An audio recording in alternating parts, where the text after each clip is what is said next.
always thought life in a quiet suburban neighborhood would be peaceful. You know, the kind of place where birds chirp, kids ride bikes, and neighbors wave as they walk by. That's exactly what I signed up for when I bought my house. A cozy little place with a white picket fence, freshly painted mailbox, and enough space to enjoy weekends without interruption. But peace, I quickly learned, doesn't exist when your HOA has a vendetta against you.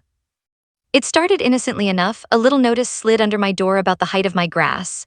Grass exceeds allowed height, it said, polite on paper but dripping with judgment. I laughed it off. Who cares? It's grass, it grows, it doesn't move into anyone's living room. I crumpled the note, thinking that was the end of it, but it was.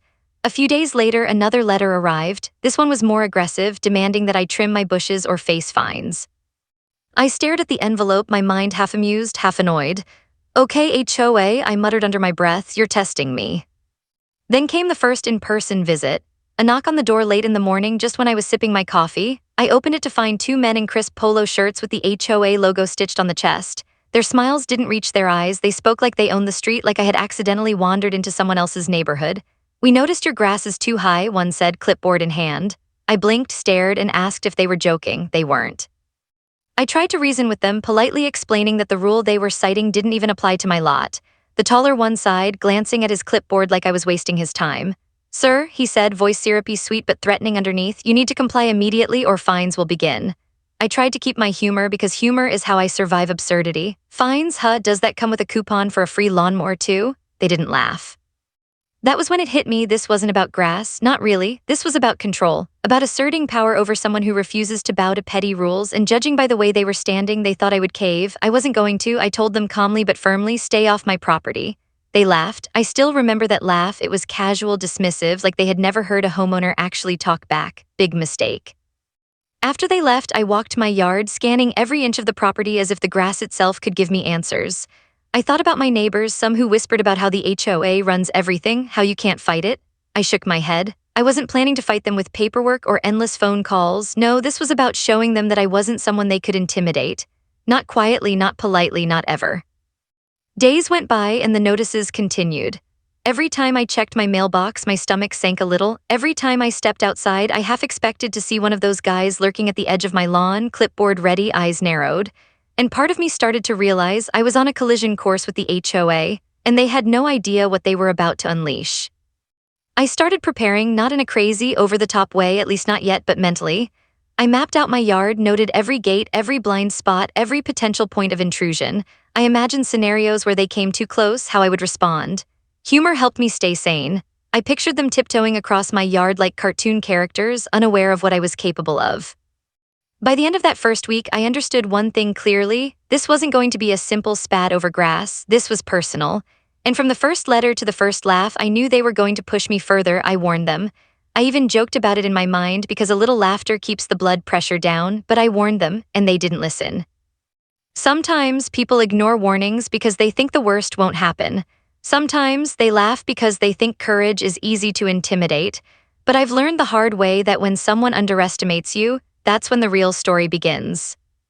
I thought I had seen the worst of the HOA's antics in part 1, but I was wrong, very, very wrong. The next morning, I noticed a car slowly creeping past my house. Not once, not twice, but circling like a predator sizing up its prey. My neighbor waved at me nervously and I waved back, but I could see the worry in their eyes. They'd been through this before. Some of them even whispered, they always find a way to push you too far. I decided to watch and wait.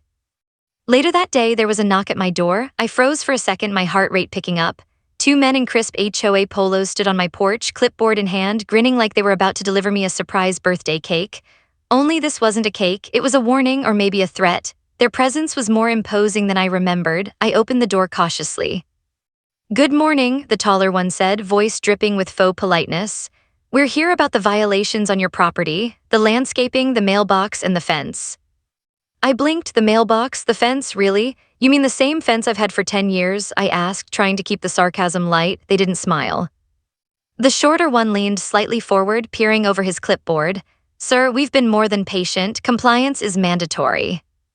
I felt the surge of anger mix with amusement. Mandatory? I think you mean optional if you're not standing on my lawn with threats. I stepped back, letting the door swing fully open and deliberately made myself appear calm, but inside I was a volcano of controlled fury.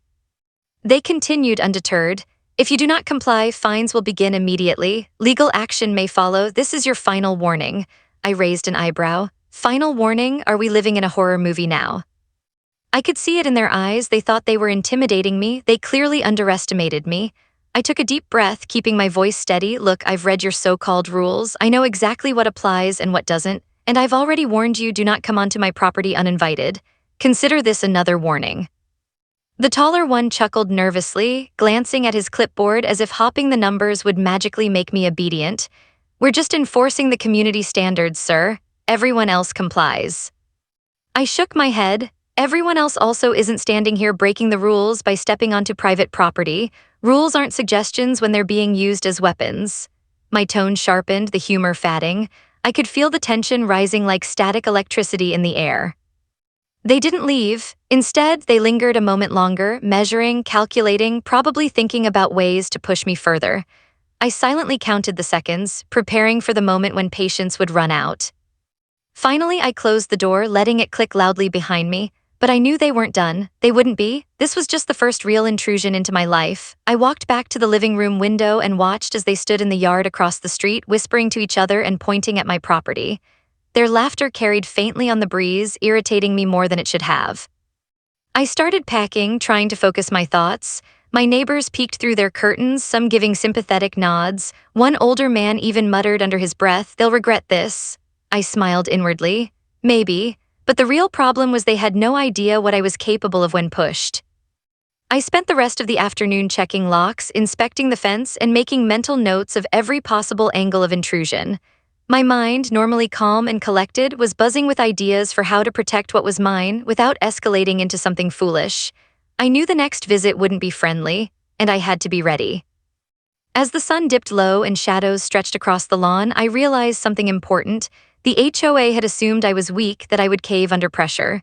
They didn't know that when someone pushes me repeatedly, I don't break. I adapt, I plan, and I wait. That night, I sat on the porch, shotgun resting across my lap, not raised, just visible, and I watched the street. The quiet threat had turned real. The game had begun, and if they thought a polite warning would stop me, they were in for a rude awakening. I thought the first warning visit was bad. I thought the lingering glances and whispered threats would be enough to show them I wasn't someone to mess with. I was wrong, very wrong. The next morning, I stepped outside to find fresh tire tracks along the edge of my lawn, not belonging to any neighbor. I squinted at the street, one of their cars, circling, watching, waiting. That's when I realized they weren't just going to leave it at letters and polite visits. They were escalating, and this time it wasn't just about the lawn or the mailbox. This was personal. Their confidence irritated me more than anything. They thought they could intimidate me with numbers, rules, and threats. They were about to find out I didn't respond to intimidation. By mid-afternoon, I caught the taller one measuring my fence while I was on the porch, pretending to sip my iced tea casually. My heart raced, but I kept my expression calm. I even waved like a polite neighbor while inside I was boiling. They froze for a second, probably wondering if I'd call the cops, or worse, if I'd go ballistic. I didn't, not yet. Patience is a weapon, and I intended to use it. I walked around my yard, carefully noting the distances, angles, and blind spots. Every step they took, every notebook scribble I memorized. I started keeping a mental map of their behavior. They came like predators, but every predator leaves tracks, and I intended to follow them. Humor helped me survive it all. I pictured them as cartoonish villains sneaking around my yard, clipboard in one hand, magnifying glass in the other, unaware that the hero of this story wasn't just going to stand idly by. They had no idea what was coming. That evening, another neighbor stopped by, a quiet, elderly woman who usually stayed inside. She peered over the fence, shaking her head.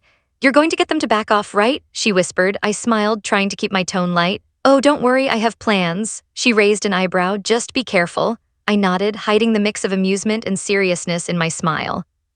That night, I couldn't sleep.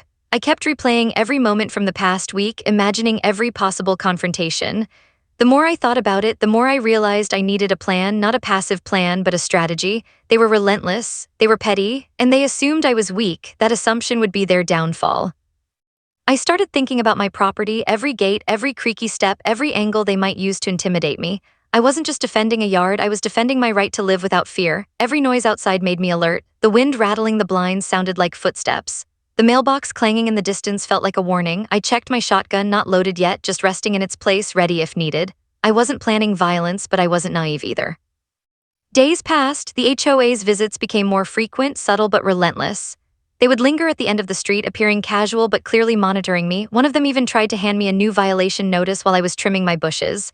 I took it calmly, smiled, and said, "Thanks for the reminder, but I think I'm good." Their faces dropped, an expression that said, "We thought we'd rattle you, and instead you're smiling." By the weekend, I realized something important. This wasn't just a battle over rules anymore. This was a test of patience, resolve, and strategy. They assumed that intimidation worked, that I'd give in eventually. They didn't know me. I had grown up in situations where people tried to control me, and I learned early, you either stand your ground or you get trampled. So I began preparing, not just mentally, but physically too. I walked my yard multiple times a day, memorizing angles, imagining intrusions, and thinking through every possible scenario. I even practiced calming myself because the worst enemy in these situations isn't the intruder, it's panic. Humor and imagination became my tools, letting me picture the absurdity of it all while staying ready for anything. I knew the next encounter wouldn't be polite. They wouldn't just knock on the door with clipboards this time. They were testing the limits, looking for cracks in my calm, but I wasn't cracked. I wasn't shaken. I was ready. And when the time came, they would realize that warnings ignored often come with consequences. By the time night fell and I sat on my porch, shotgun within arm's reach, I felt a strange calm settle over me. The tension was thick in the air, like a storm about to break, and somewhere deep down I knew the real story was just beginning. By the time Thursday rolled around, I realized something critical. This wasn't going to be a simple war of words anymore. The HOA had crossed a line by showing up, lingering, and treating my property like a public playground. I knew they were relentless, and if I wasn't ready, the next visit could go sideways fast. I spent the morning walking my yard, making mental notes of every gate, every creaky board, and every possible blind spot. I even timed how long it would take someone to cross from the street to my porch without me noticing. My neighbors peeked occasionally, some whispering encouragement, others shaking their heads like I was plotting a covert military operation. Honestly, I wasn't entirely wrong. Humor helped me survive the absurdity of it all. I imagined the HOA thugs as cartoon villains sneaking across my yard, clipboards in hand, tiptoeing as if they were in a silent movie. Every imaginary stumble, every exaggerated tiptoe made me smirk while reminding me how ridiculous and arrogant they were. They clearly thought intimidation worked like magic. They had no idea I had plans of my own. By mid-afternoon, I moved into practical preparation. I cleared obstacles around the perimeter of my yard so there would be no hiding spots if someone decided to sneak closer. I made sure all doors were locked, windows secured, and even double-checked my alarm system. I set up chairs and tables strategically so I could see anyone approaching from multiple angles. Little things, but when you're dealing with people who push boundaries, details matter. I even practiced what I would say. Words, after all, are my first line of defense. I rehearsed calmly telling them to leave, imagining the hesitation in their voices when they realized I wasn't bluffing. My voice had to be steady, firm, confident. Humor had to stay just under the surface to disarm them without making me look weak. I tried several versions of "stay off my property," testing tone, timing, and delivery. One variation made me laugh outright. "Gentlemen, you seem confused. This is my house, not your office." But I also knew to prepare for the unexpected. The reality of confrontation is that people rarely behave as you anticipate. So I checked my shotgun, not in a dramatic Hollywood hero way, but in a responsible, ready-for-defense way. I kept it visible but not threatening, resting in the corner of the porch where anyone approaching could see it, but where I could also reach it quickly if needed. Neighbors started murmuring, curious about the unusual amount of packing and preparation on my property. One of them even asked, half joking, "You building a fortress?" I smiled and said something like that. Honestly, it felt like a fortress. Mental maps, physical readiness, rehearsed dialogue, and just enough humor to keep the nerves in check. By evening, I took inventory, all gates secure, perimeter clear, escape routes mapped, neighbors aware but discreet, and everything staged for a calm, controlled confrontation. The suspense in the air was thick, almost tangible. Every sound outside my house, the rustle of leaves, distant traffic, the soft murmur of neighbors, felt like a signal, a warning, a countdown. I spent some time imagining how the next encounter would unfold. Would they argue, mock me, try to push physical boundaries? I didn't know.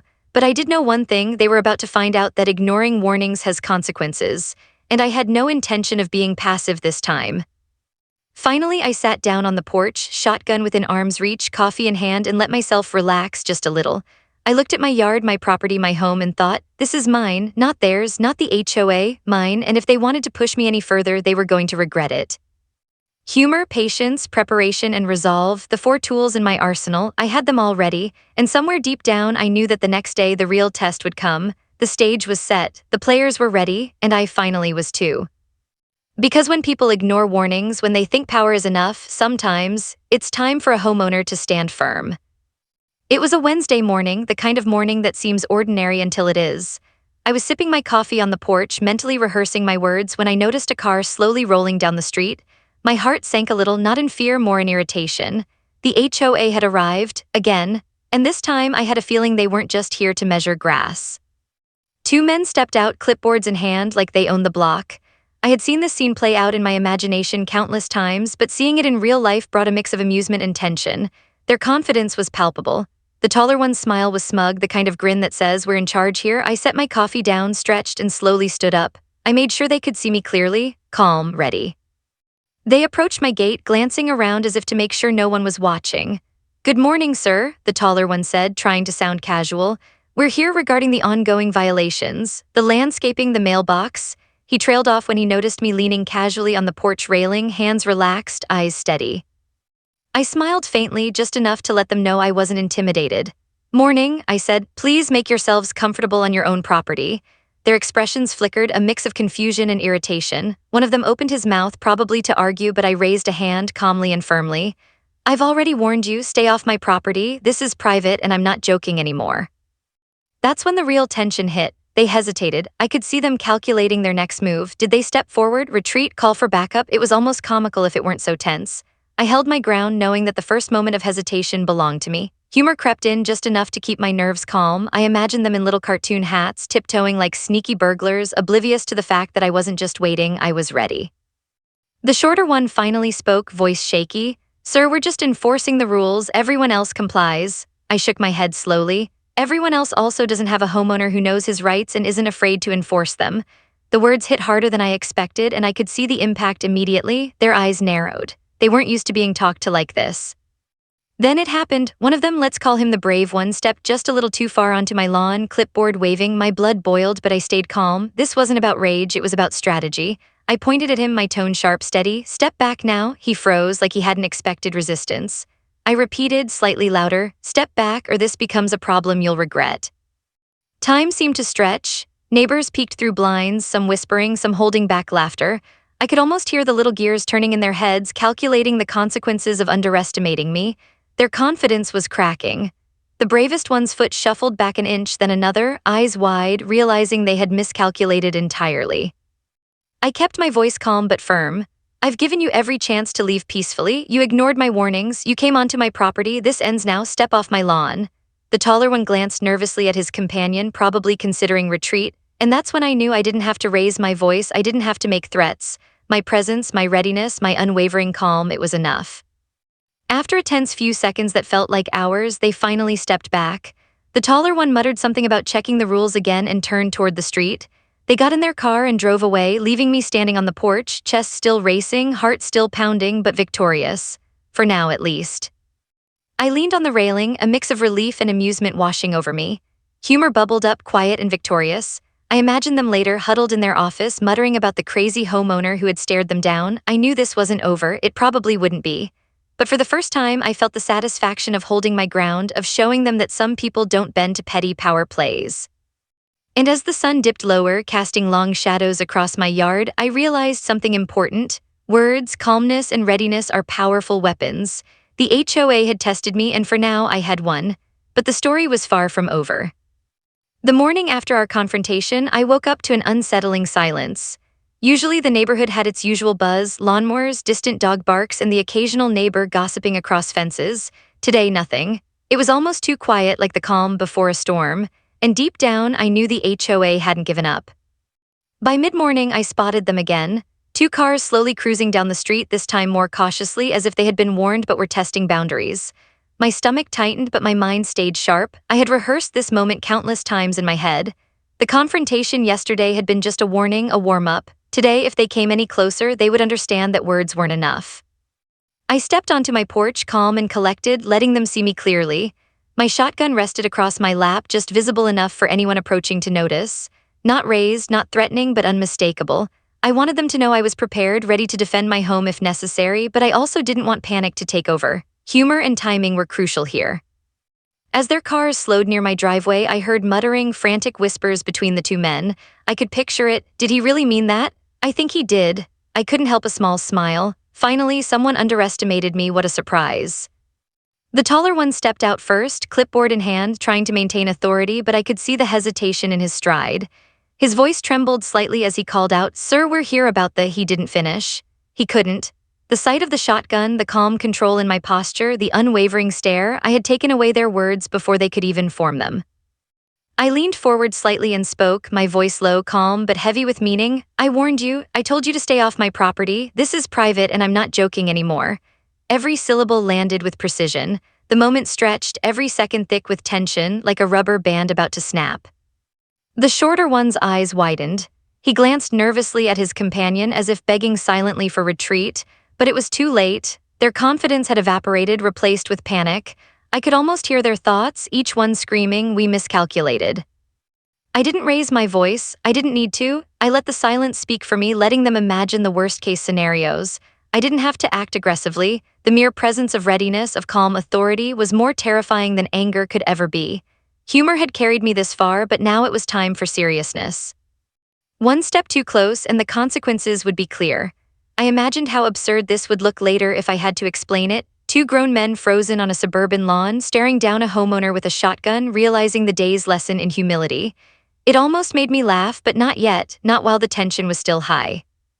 Time seemed to slow. The bravest one finally muttered something about checking their records again, but I didn't reply. My gaze held theirs, steady, unwavering, like a warning etched in stone. The message was simple. They had crossed the line. I had warned them. Words weren't enough this time. After what felt like an eternity but was only a few seconds, they retreated. Their steps were hurried, their glances back filled with disbelief and fear. I watched both cars speed down the street, tires crunching against gravel, leaving the silence and the victory behind me. I sank back into my porch chair, finally letting my shoulders relax. Humor returned, soft and victorious. I pictured them later, frantically in their office, muttering about the crazy homeowner with the shotgun who stared them down. For the first time, the HOA understood. I wasn't just words on a complaint form. I was a force to be reckoned with.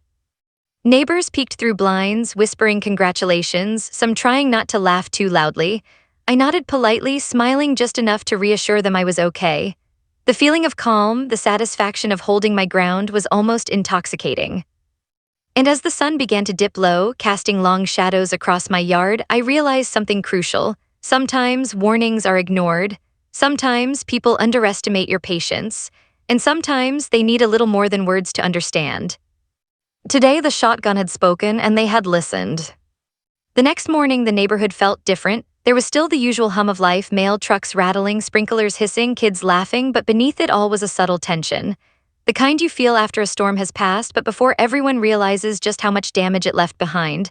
For me, it was a strange mix of relief and amusement. The HOA had retreated, for now at least. I stepped onto my porch, coffee in hand, and surveyed my yard. Everything was as it should be, my grass perfectly acceptable, my mailbox red and proud, my fences standing tall exactly where they had been before these bureaucratic goons decided to wage war. The sight filled me with a quiet satisfaction. I had held my ground and the neighborhood knew it. Neighbors started cautiously peeking through blinds and over fences. I caught a few waves from those who had watched the saga unfold. Some whispered under their breath, shaking their heads, silently applauding. One older woman from down the street muttered, "I thought they'd push him around. Guess I was wrong."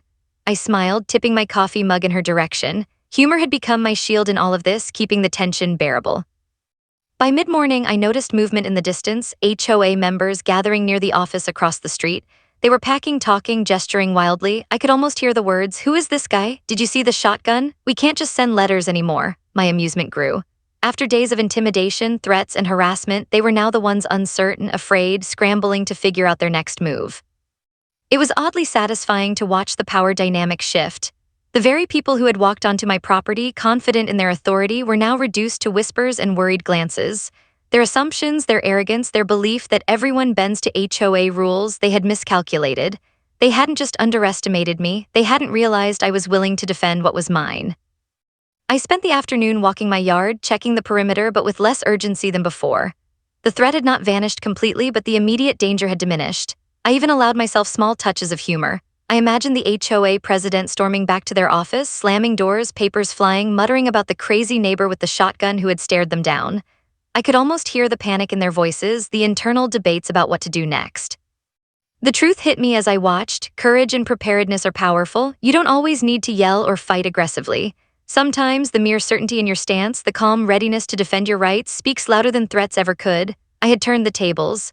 I had reclaimed my home, my yard, my peace. Later that evening, a neighbor stopped by. She smiled, leaning casually against the fence.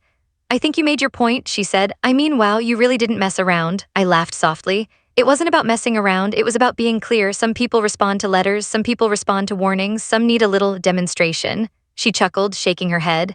Demonstration, huh? Bold choice.